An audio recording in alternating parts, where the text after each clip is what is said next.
যুক্তরাষ্ট্রকে আগ্রাসনকারী মিথ্যাবাদী প্রতারক বলল ইরান। সেই সাথে তারা দাবি করছে একমাত্র ইরানই যুক্তরাষ্ট্রকে আসল নামে ডাকে, আর এই আসল নামে ডাকার ক্ষমতা ইরান ছাড়া আর কারো নেই। সত্যি কি তাই?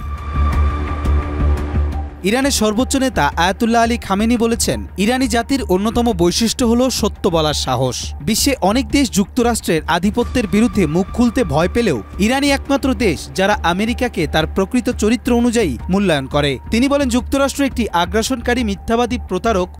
কালার এক্সপার্ট, জর্জ স্যাপ এবং মাইল্ড অন হ্যান্ডস টেকনোলজি সমৃদ্ধ অরিক্স ক্রিস্টাল ওয়াশ আপনার লন ও উপনিবেশবাদী শক্তি। ২রা ফেব্রুয়ারি দেশটির ৪১তম আন্তর্জাতিক কোরআন প্রতিযোগিতায় এসব কথা বলেন তিনি।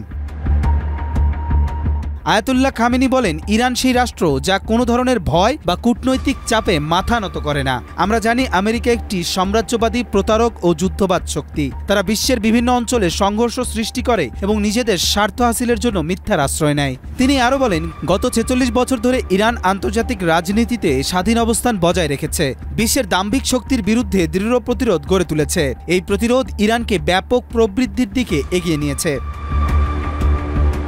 বিশ্লেষকরা মনে করছেন, ইরানের এই অকপট অবস্থান আন্তর্জাতিক কূটনীতিতে দেশটির ভূমিকা আরও সুসংহত করবে এবং যুক্তরাষ্ট্র বিরোধী বিশ্বশক্তির সঙ্গে দেশটির সম্পর্ক আরও ঘনিষ্ঠ হবে।